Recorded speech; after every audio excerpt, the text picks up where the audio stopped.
You're listening to She's Got Drive podcast, the podcast that inspires women to be the driver in their own life through the life and stories of Black women with drive. And I'm your host, Shirley McAlpine. I'm a business consultant, an executive coach, and a leadership facilitator working with people and organizations to live their lives by design and not default. Welcome back to another episode of She's Got Drive. And in this episode, we're going to rewind and listen to my interview with Ellen Burton, which was about manifesting the life that you want. Really pushing this year the importance of us really being at the source of our own life and really creating the life that we want versus the life that we have. And this episode, this conversation I had with Ellen is really pertinent to that. So, but before I go into that interview, which is actually one of the interviews that's really one of the most popular interviews. It's one of my faves. Before I go into that, there's a couple of things that I just kind of wanted to share with you. Now, the first thing is like, what's driving me this week? I don't even know, but I have a PA who lives in the UK.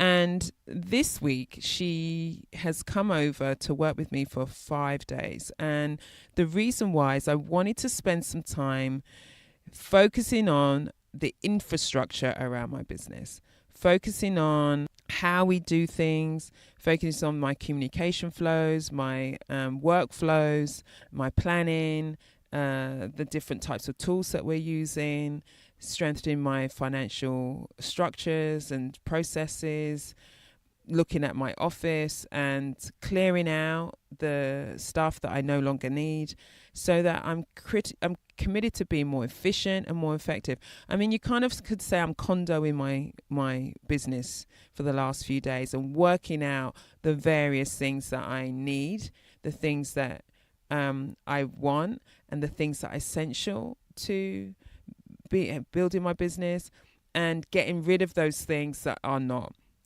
So what are the things that I need to put in and what are the things that I need to take out in order for it to be effective?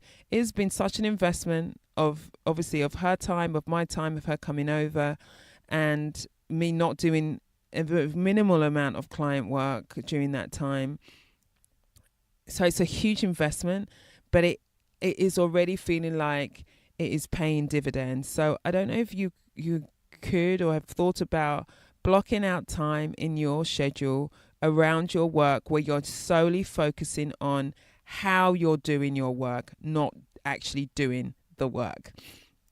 And which is different from the times that I block out on creating my goals and creating my plan for my work. This is different. This is about the infrastructure around my business. And so whether you work for yourself or whether you're an entrepreneur or whether you work for an organization, the ability to stop and think, how am I doing my work? Are my systems effective? Are they efficient? Do they meet my purpose in terms of what I need to do? And how can I get better at that? So however much time you can assign to that to do it, the difference between blocking out a chunk of time versus doing it like scheduling like an hour or so over a period of time means that you can't get into kind of some momentum in looking at those various things. So we have been able to tackle, we had an ambitious list. We have been able to tackle, I want to say like 90% of that. I'm so grateful to her for her support and her work and her willingness to come over and do that work.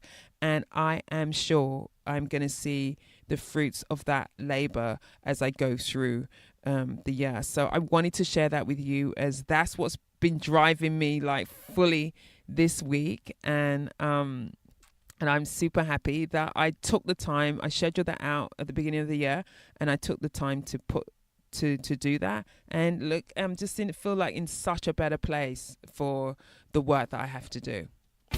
Okay, so before we get into the episode, there's a couple of other things I wanted to share. So we are in Women's History Month, and this coming Friday is going to be International Women's Day, and I am back at the Apollo, the WOW Apollo that's happening from the 12th to the 17th of March, which is a festival that celebrates the power of women and girls from Harlem and around the world. And at WOW, they have a whole series of discussions and panel discussions and presentations and really and films and stuff, and really inspiring conversations, looking at the issues that we care about from a cultural perspective and a social perspective as well. And it's such an inspiring space. So WOW Apollo in Harlem, New York is going to take place from the 12th to the 17th. I'll be there on the 17th doing a session on the main stage. I'm really excited about that. It's great to be back because I launched She's Got Drive podcast at WOW Apollo 2017. And so if you're in New York and it's free, head to Apollo in Harlem for the 17th. But there's lots of events happening from the 12th to the 17th. Go on apollotheatre.org and then you'll see the schedule. You can get your free tickets. You can see the other things. Angela Davis is speaking. So I'm really excited about that, being in the room with her and hearing her wisdom. You know, there's performances. There's Susie Osmond's doing a financial piece I think that's on the Friday night. So really, if you are in New York, you do not want to miss this. Head over to apollotheatre.org and then you can get the tickets for WOW and find me. You know, if you're a listener, come and find me. I'll be around that day, floating around the whole day, but you'll find me on the main stage doing a session on mentoring and all those good kind of things. So I'm really excited about that. So I want to tell you about that. The other thing that I'm doing is the I Am Mum Summit is going to be running from the 13th to the 14th of March. It is a virtual summit. And it's completely free again. So it's really targeted at mums who... we have various things that challenge us and things that we can get support on. So I'm doing a session in the summit. As I said, it's free. It's an online conference. If you register, you can get up to 10 days to watch all of the videos that they're uploading. There are many people participating. So you can watch it over that period of time. You got up to 10 days to watch it. And there'll be a schedule that'll be posted on the website. So you head to the website, iammumsummit.com, and then there'll be a schedule of the different speakers and the different sessions that you can participate on and in. So if you want to see the session that I'm going to be delivering on that, you can head over to iammumsummit.com. So I will put in the show notes the link to WOW Apollo and the link to this I Am Mum Summit as well, so you can link to that too. I'm really excited and feel very privileged to be participating, and whenever anyone asks me to participate, I just love that opportunity to be a part of that. So I'm showing up live in certain places and I'm still showing up virtually. So it would be so great to see you. If you're a listener, please come and find me. Okay, so before we the next thing is just to remind you, if you're enjoying the show, if you're loving the show, don't forget to rate and review the show. Head over to iTunes.com/She's Got Drive, and you can find the show and then rate the show, or you could do it through your podcast app. And I really appreciate all of you for sharing the show and for really reviewing it, because it's helping us really grow the show, which is growing nicely. It's growing nicely. I'm so happy how it's growing and that it's making a difference, that it's making. I love the messages that you're sending me, and it means a lot to me, because it really does keep me going, knowing that it's making a difference to many people and many of you out there. So let's turn to this week's episode, where, as I said, it's a rewind episode. You know, that conversation with Ellen, it's been a long while, so I want to bring it to the top of the list of recent episodes. And it's about how you manifest the life that you want. And there's four steps, if you like, that Ellen shares with us, and we have a conversation about. So it's really something that's dear to me. I know that my life looks the way it does because I'm intentional about what I want to create for my life, and I go after it. I meet so many people who are living a life that's fine, that's good, and it's not really the life that they want. Or I meet people who are not fine and good, and it really isn't the life that they want, and they want something else. So I'm so up for giving you the tools and the approaches to create the life that you really want. If I've learned anything from the many losses that I've had, and particularly present to having lost mum last year, is we only have one life. And to not live a life of regret, to go for the life that you really want. And so I'm really up for supporting as many people as I can to have that. So I give you Ellen Burton. Hey Ellen, thank you so much for being willing to sit in this week's chair for this week's episode of She's Got Drive. I'm really excited about this session that you are going to... Well, it's a session really. I say it's an episode, but it's really a session that we're having as we converse about this particular subject. So welcome to the show. Thank you. I'm excited to be here. Why don't you tell our listeners something about you? Let's start by you sharing about you and your work and how you work with your clients. And then we're going to talk about what work we're going to do today on this episode. Perfect. Yeah, I've been coaching for 22 years this year. And my specialty would be leadership coaching. I work with a lot of executives, middle managers, and then small business owners. And as you know, coaching is all about helping people set goals and then set baby steps to achieve those goals, so that they can have the kind of life that they want. Mm-hmm. It seems like everybody thinks that they have to have a lot of money, or the other thing I hear all the time is, I know I have to go back to school for this. And that is usually never the case. And so I'm excited for people to have the experience that I had when I came to coaching, which was my career wasn't what I wanted it to be. I had a terrible boss, like we've all had a terrible boss. And he was just unhappy and unhealthy. And I had just gotten transferred to Chicago from Michigan, from Ann Arbor. And I was like, this guy was terrible. And I went to a friend who had just gotten trained to be a coach.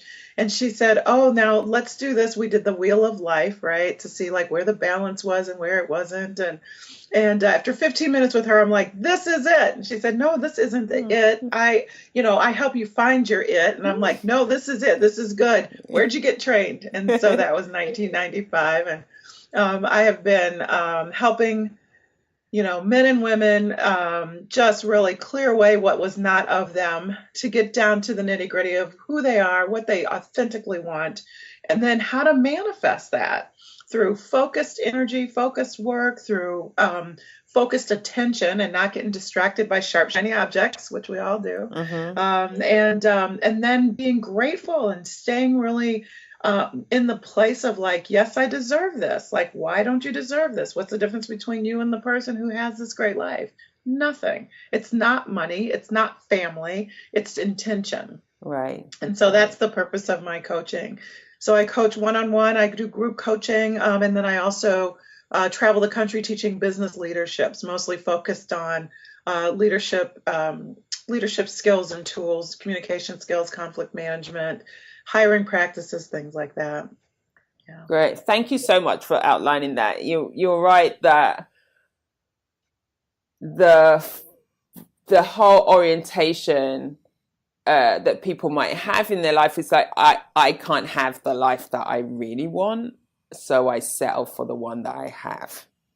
And sometimes it doesn't even take huge leaps it can take small tweaks to have the life you want even, right? But to actually go for what you want versus settling for what you have. So today's session, I'm going to call it a session because it feels like that. That's one of my episodes where which I love about this podcast is, I get to interview women about their stories, but I also get to bring in people that I know and love, like yourself, who are experts in their field, who are coaches. And artists in supporting people with having the life that they want, and then we can bring in their areas of expertise, and then let's focus on a particular area so people can walk away with some new actions and new ways of looking at their life through this lens that we're going to introduce today. So today we're going to look at manifesting the life that you want. Start us off with this subject around manifesting the life that you want. Where would you begin? Well, I'll tell you, with clients, we always start with them getting really clear on what it is that they want. I think that most of the time when people call a coach, they start off saying, I'll say, what do you want? And they say, I don't know what I want, but I know what I don't want. That's not a good way to manifest. So apparently the brain, and this is so caught up in our neurology now because we know things about the human brain and how it reacts with, this loving universe that actually wants us to, bring together what it is that we can bring together, I believe, so we can be of better service. And so we know that the human brain doesn't see negatives. And so it's important for us to be clear about what it is that we do want. And there's something that happens too around owning it. So there have been studies that have been done around people writing down what they want and how that makes a huge difference. There's something about the commitment there. That makes a difference too. I think it's maybe just for us, but it also may be a commitment to a loving universe. And, I use the word universe. You'll hear me use, I can use the word God because that's a word in my vocabulary that makes me happy. But you can use Jesus, Buddha, and anything else that works for you. I like the higher power idea too. I think that those are things that are working with us in order so that we can have the life we want. And when we have the life we want, we're more attractive and we can be of better service when we're comfortable and not struggling and striving. And so that's the whole point of this, right?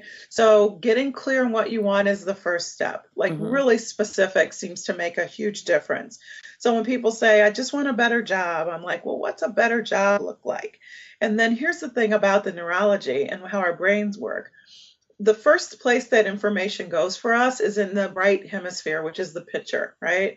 And so even if we, say numbers, there's still a picture that happens there. And then it may flip over to the left hemisphere, which is analytics and numbers and weights and measures and clocks and money and, like that kind of analytical thinking. But the right brain is the creative side. It's where creative problem solving happens.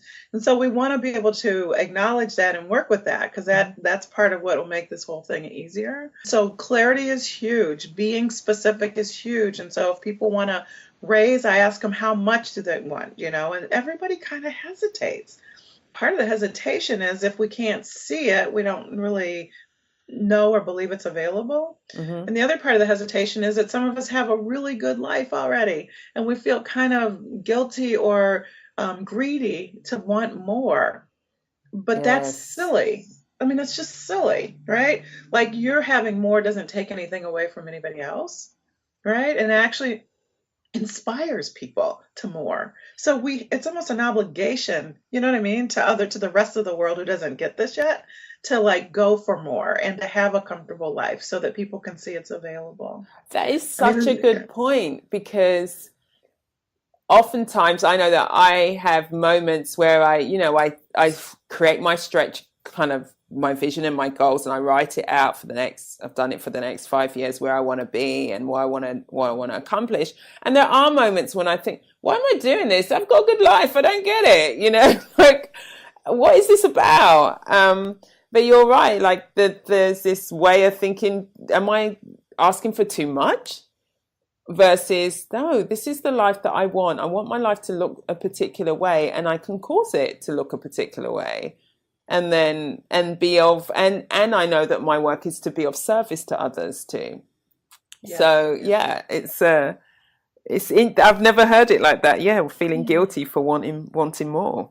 It's not selfishness. It's actually in service to a larger, group of people, whether it's your immediate family or your family of origin or your community like that. Like when you can actually have these things that are the desires of your heart, then you actually have more, firepower to go out into the world and do the thing that you are fired up to do.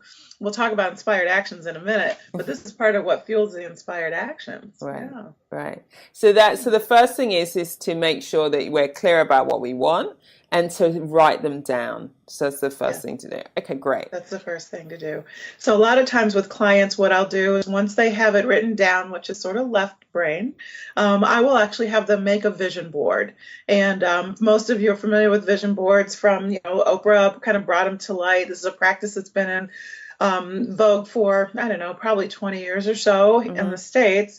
And the idea here is to look at that list of things that you want, and then just tear out magazine pictures of what it is that you want. So I do a workshop here in Evanston, just north of Chicago, where we work in what we call the Open Studio Project, and there's just tons of things there to glue and tape and glue gun, and we use paper, like a 8x11 paper or a poster board, or we use oatmeal boxes and all kinds of things to put a vision of what it is that you want for yourself. So it's like we are making a declaration visually. And linguistically, declaration is when you speak things into being, right? Most of us know the Declaration of Independence here in the States. And of course, we were not 50 nifty United States when they wrote that. They were speaking what we see now into being. Right. And so that's what we do with the list,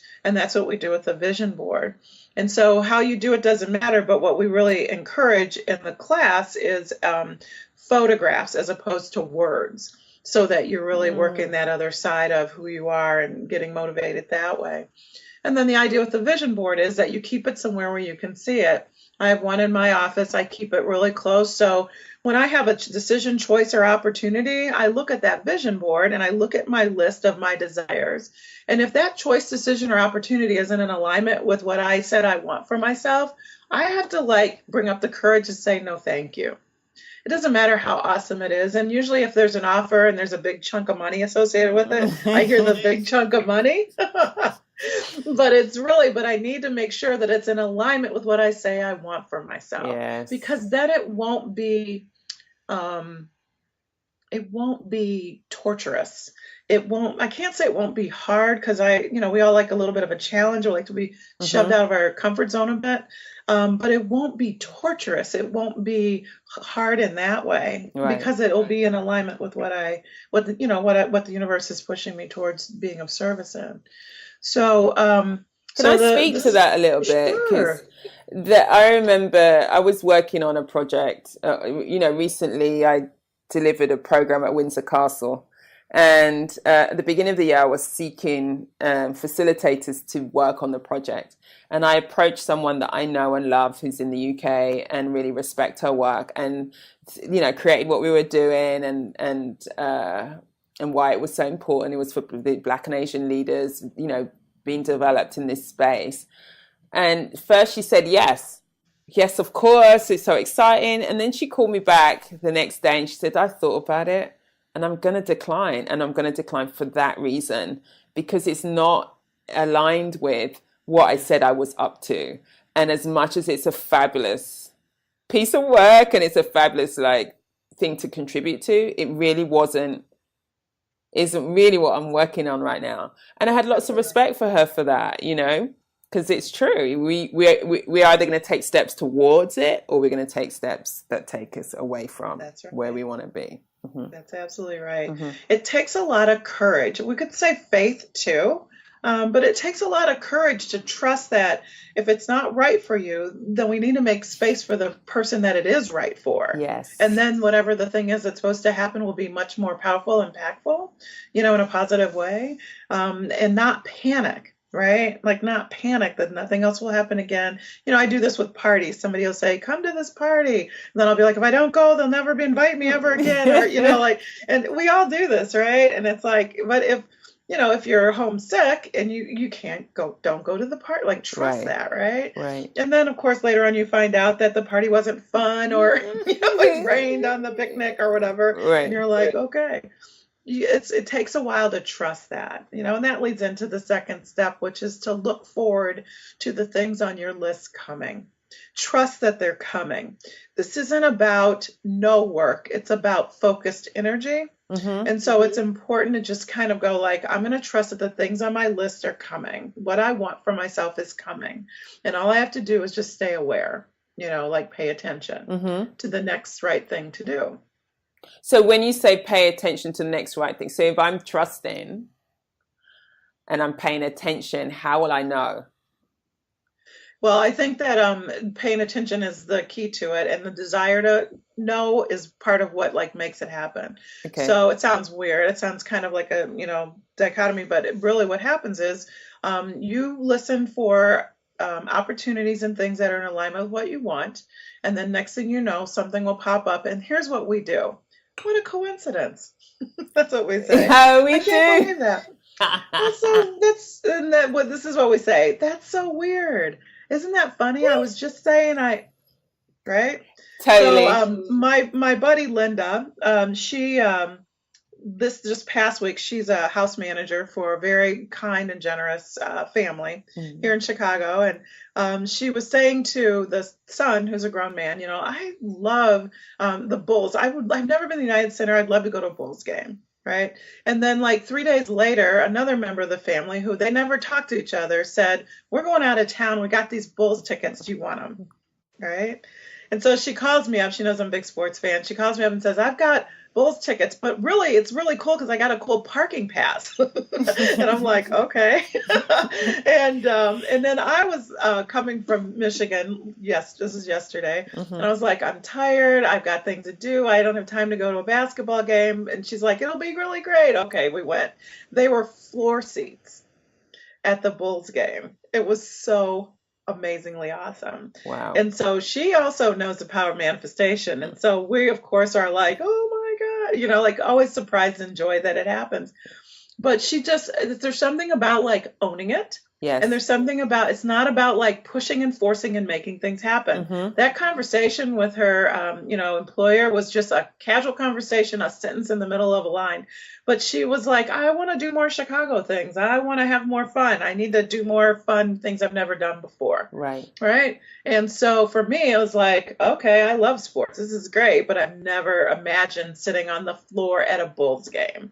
Amazing. I mean, that's just who thinks of these things, right? So being clear is huge, looking forward to the things coming and not understanding that it is not about forcing things to happen, making things happen, pushing. But when there's an inspired action, when something comes up that's in alignment with that, like she couldn't miss that one, right? Like Right. She couldn't, Right. like it was so specific, right? Then like move forward on it then. I also remember, it reminds me of a time when my dad was very ill. And he was, unfortunately, he eventually passed away, but he was diagnosed with cancer. And for the first 3 months of his diagnosis, he had treatment, and I was his advocate in going to the hospitals and so on with him. And I remember in the first 3 months, I had like enough money because just kind of stored up, if you like, that I could think, well, I didn't need to work as much.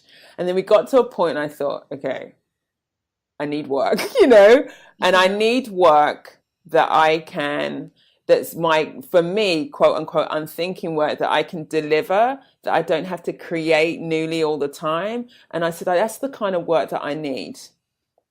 I kid you not, of course. It was like 2 or 3 days later, I get an email about delivering a piece of work, which is delivering the same program over and over again for a global company in different parts of the world. But it was the same piece of work. I was just delivering the same program over and over again. And that is exactly what I needed. I needed to just go, deliver the work, and come home and be so skilled then at delivering that same program that I didn't have to think about it. It was just like, I go, I deliver the work, and I can be back and then take care of my family and take care of my dad.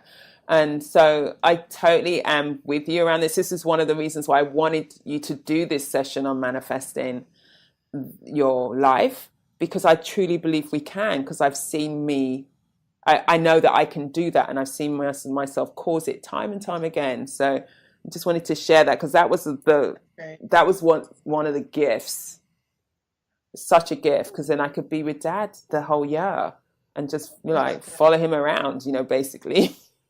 Yes, yes. And then we say things like, "Can you believe that? Isn't that weird? Isn't that strange? How did that happen?"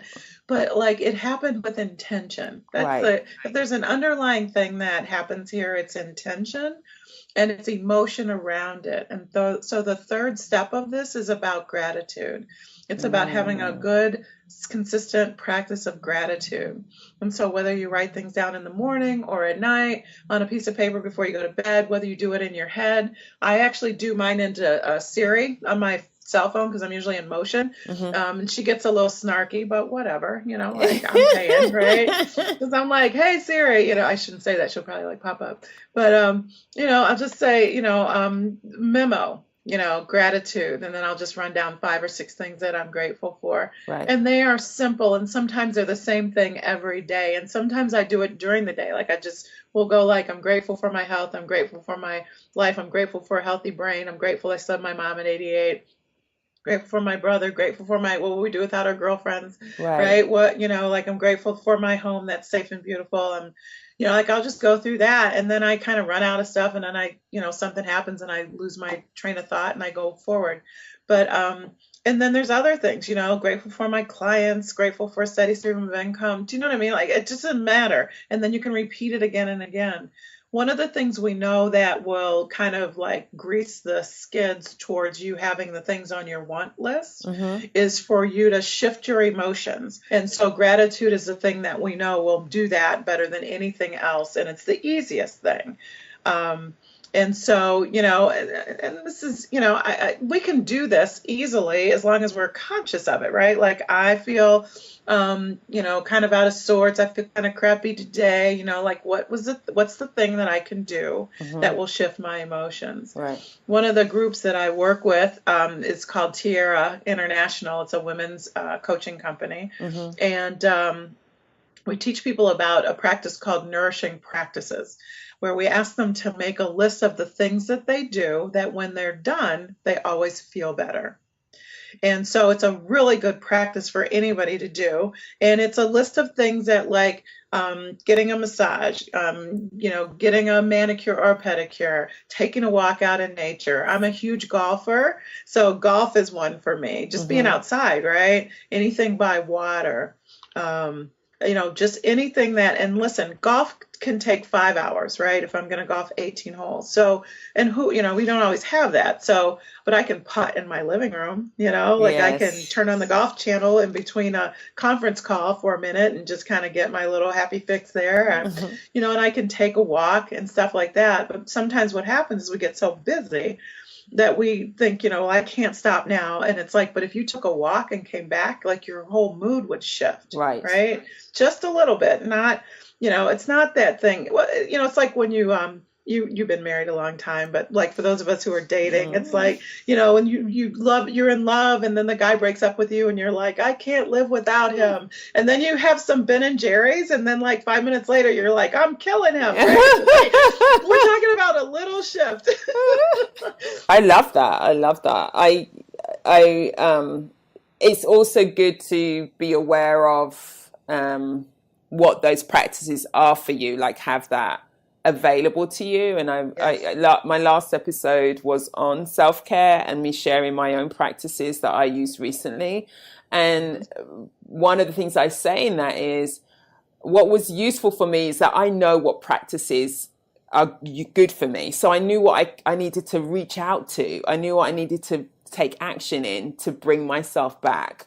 And so that nourishing the list, bringing that awareness, starting to do some of those things, but also knowing when you are like at your low ebb, because sometimes life like happens and then you get knocked, like what can you do? And having your nourishing list is like a really brilliant idea.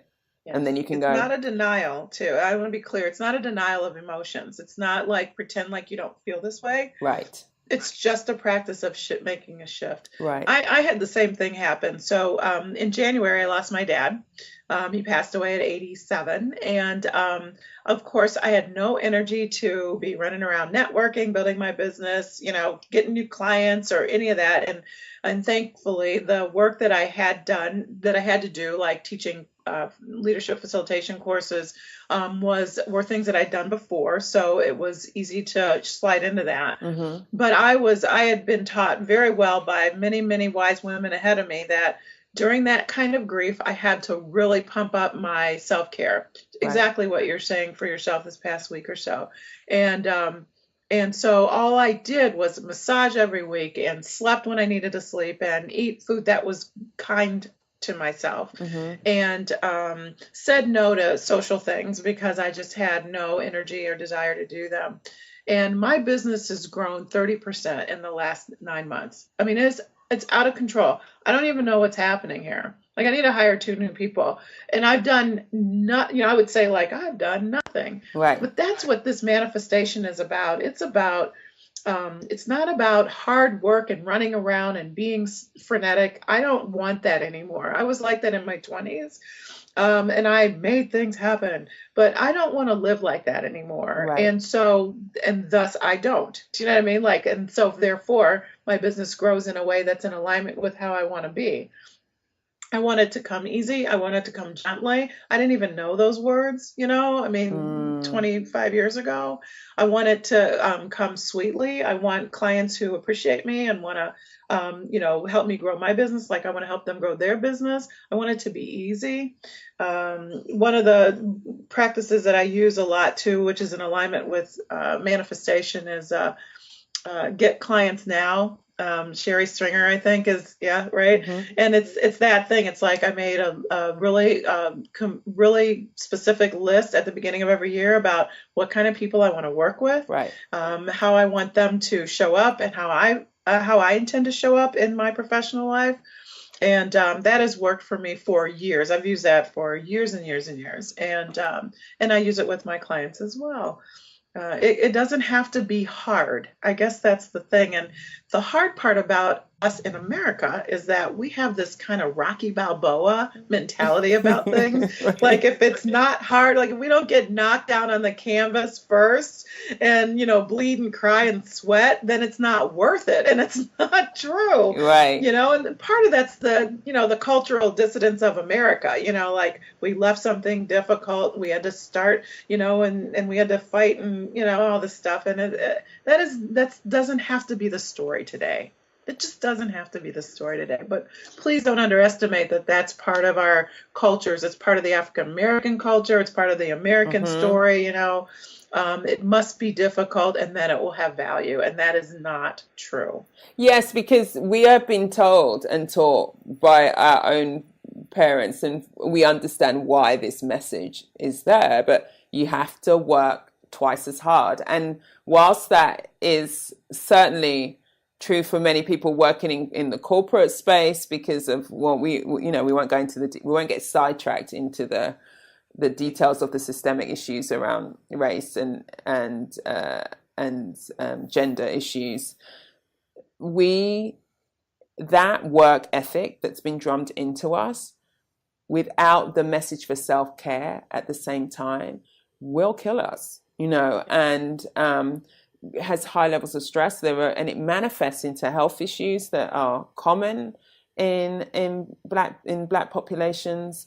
So very much so. I think it's so important that we pay attention, that you in order to produce results, we don't always have to go 100 miles an hour. And I have to keep telling myself that, that's my, I'm used to going 100 miles an hour. I have to pull myself back, and we have to self-manage here. We really, really, really do. But we have to, as you say, like, really challenge that the tape that's in, I'm showing my age, the tape that's in my head. The digital download. I like that. The digital download. Take out the 45s and put in the MP4. That's right. Oh, and for those of you who are in your 20s, we'll explain what a 45 is. Right, yeah, like 45. What are you talking about? The vinyl. Google it. Oh, gosh. I want to say something as well. One of the things that I did to bring myself back was I invited some girlfriends over for dinner, and you were one of those girlfriends. And even though it was the night before I was due to go away for working, I was going to go away for work for 6 days. I had not packed either. I hadn't packed. I didn't tell you guys that because you would have said, "Are you crazy? Why are we all here? And why aren't you packing?" It really was food for my soul. I so needed it. I needed to have a community of women friends that I just could laugh with, talk with, share with, eat with. And it was so revitalizing, and this is also where this idea came from. We were sitting around at my kitchen table talking about life and manifesting. I was like, oh my God, you should be on my show. We're going to do this. We're going to do this. And here we are. But I want to thank you for that, and because I'm sharing that because, our nourishing practices, look, so it doesn't mean you have to do it on your own. It isn't like, oh, I go and get a massage, or I go and get my nails done and I'm sitting in the salon on my own, or I'm meditating, or I'm going for a walk. We can do that in community, and we can do that with the people that we love and care about. And so I really wanted to, because it moves me now, because it was, I can't tell you, it was priceless for me. And in the background, I knew I had to pack, and I thought I'll be up till like 2 a.m. at this rate. But I knew I didn't care, because what was more important to me was being with all of you. Yeah, I agree. It was a magical night, no doubt about it. Yeah, there's something, I'm glad you said that about doing things with other people too. I think that kind of supercharges the whole thing for a lot of us. It could be video games, I suppose, but it's just more powerful to share these things. And, then we call it, soul food. It's how you feed yourself, these nourishing practices. And it actually, now we have a lot of data around how important it is to, like Sean Akers' work around the happiness advantage, feeling good, taking care of yourself actually can increase your productivity.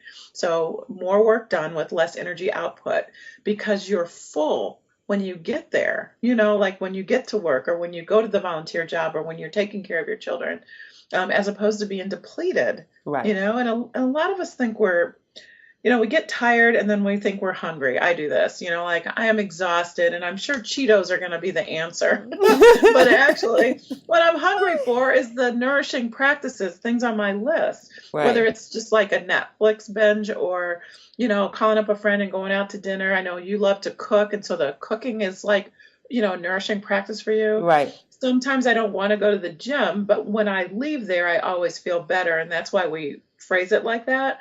What are the things that you do that when you're done, you always feel better? Great. Right. And so, it's just brilliant. Huge to share. Yeah. Brilliant. I didn't catch that the first time. I've caught it the second time. So it's like, what are the practices that you do that make you feel better when you finish the practice? Yeah. Yes. Yeah, huge. And so you're absolutely right about leaving that list somewhere where you can see it. I usually suggest that clients leave it on their bathroom mirror or on their nightstand or somewhere where they can see it. And so if you get a free evening, or if somebody says, listen, I'll take the kids this weekend, or if your mate says, I'm going out with the buddies this weekend, and then you don't do laundry all weekend, you do the things on the nourishing practice list, because laundry never gets done anyway. So don't do that. Go have dinner with your sisters, or go take a walk out in nature, right. Or, whatever it is, take a pottery class, or all these painting wine glass classes. Yes. Do something that fills you up so that you can then be more present and more effective in the things that you say are most important to you. Right. So that's just so many benefits to the nourishing practices list. Perfect. I love it. And then the last part of this manifestation is to learn to do inspired actions.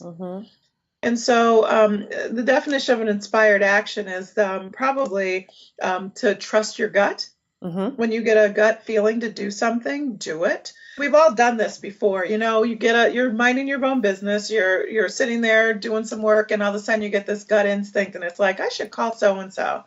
And then because we're so bright, and so smart, we start going, well, that's not logical. That doesn't make any sense. What's the time zone out there? You're like, we do that instead. And when we do trust that feeling and then make the call, the first thing the person says when they pick up is, I can't believe you called. I was just thinking about you. Or we were just talking about you last night. I've had this happen where I call someone and I was like, I cannot get you out of my mind. And then they say to me, we were talking last night, like, who can we bring in to do this conference? Who can we bring in to do this, do a motivational talk at the beginning of our conference? And I can't believe you called. Why didn't I think of you? And then the conversation goes on. Right. Sometimes we're afraid it's going to be something negative. Like if I get a feeling to call somebody, Aunt Jane or whatever, it's going to be a bad thing. But that's not usually the case. And so we need to learn to trust that feeling. And when I work with, my CEOs and CIOs and in our group coaching, and they ask me, like, if there's one leadership skill that I should hone, what do you think it should be? And I know that they're thinking, communication skills or conflict management or vision work. And I will tell them, like, learn to trust your gut. Learn to trust your intuition. And if you get a feeling about something, don't just jump the cliff, but explore it and take a look and don't disacknowledge it thinking, oh, that's silly. Trust that. Because when it comes to manifestation, that's your action step. When you've set your vision, you are looking forward to it coming, you've got your vision board. You've got, left brain and right brain representation of what you want for yourself. You can see how this works in personal as well as business, right? Right. And then you are practicing your gratitudes, however that works for you comfortably. And then you are trusting your gut. So when you get an intuition to do something, do it, right? And that will take you right along the path to the things that you wrote down on your list. Right. It happens every time, know? So it's not like there's no work. And this is not, of course, this aligns with the law of attraction. And some people are, recognize some of this, like The Secret. But this isn't magic. This is just this is intention at work. And then there's footwork to be done. So it's not like, you just sit around and make picture boards and wait for things to happen. Like, where's my husband? I got a picture of him. I don't understand. And unless he's going to be the UPS man, you probably need to put some footwork behind it. This is exactly right. I mean, you made me laugh so much. It doesn't mean you're not taking actions, right? But this is the work that needs to happen to manifest the life that you want. But it comes with actions that follow with that. Right. But yeah, so I know I inspire focus energy, trusting you're into it, and I think the thing for me is my intuition is really helpful in those moments where I've got my vision. I know that I'm what I'm working on, and then an obstacle comes up, like they do. Sometimes it's me. The obstacle comes up, and then I have to use one. It's like I have to stop. I have to slow down enough to listen to myself to trust what's next. Like, what am I supposed to be doing with it now? Do I need to speak to someone? Like, what's next for me, rather than just getting stopped, just kind of, that's a time to go inwards rather than go, this is rubbish, I shouldn't do this, So that's what comes up for me when you say about intuition. It's when I'm honing it in, using it a lot more, is when I feel like there's something's getting in the way of the flow of what I'm working on. Yes. I think we've all experienced this too, in the sense that sometimes you will misplace your phone or your keys or something, and then you go, okay, I'm sick of looking for this. You go do something else, or maybe that evening you'll take a shower before you go to bed, and then all of a sudden it'll pop into your head exactly where those keys are. And so this is the shift, right? This is the shift. And so if you can quiet it down enough, then actually the next right thing will come to you. Right. This works in business issues. This works in, personal dilemmas and things like that. But when it comes to manifesting, being able to like kind of work this muscle of trusting your gut will really serve you well in a lot of different places. Right. Yeah. Yeah. So, let's review the 4 or 5 steps. 4 steps. 4 steps. The 4 steps. First step, be very clear about what you want. Be specific. Writing it down is wonderful. Making a vision board will then you hit both hemispheres of your brain, and you have a analytical understanding of what you want, and then you have a visual understanding of what you want. And the vision board is great because it will help you to have a kind of a check too anytime you're faced with a choice, decision, or opportunity. The second step is to look forward to it coming. Understand that it is not about pushing or pulling or prodding or making things happen. It's just you're gonna have this assumption. It's almost like you look through this huge windshield of possibility as opposed to looking in a little rearview mirror of how it's not going to happen for you. The third step is a practice. It's a muscle. It's stay grateful. How you do it doesn't seem to matter, but taking stock of what's working for you is huge in making things happen that you want to happen for you. And the fourth step is to trust your gut. Do inspired actions. And the opposite of an inspired action is a should. And that just never seems to work well for us. So, yeah. So we want to do things that, when you get an idea or when something comes to you and it's like, I should do that, check it. Is it a should or is it an inspiration, right? Because we want to invite in spirit, whatever you call spirit of nature, spirit of love, spirit of kindness, God, Buddha, Jesus, whatever it is, right? We want to invite in spirit, and that's why we want to do inspired actions. And I'll tell you something, your energy level will increase because you're not running around and you're not reacting all the time.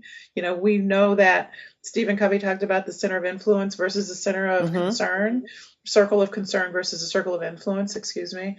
And so you want to spend all your time in your circle of influence, and that's where your inspired actions will occur, as opposed to being worried and concerned about things that we at this point have no control over. Right.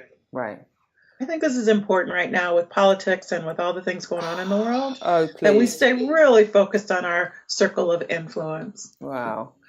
Yes.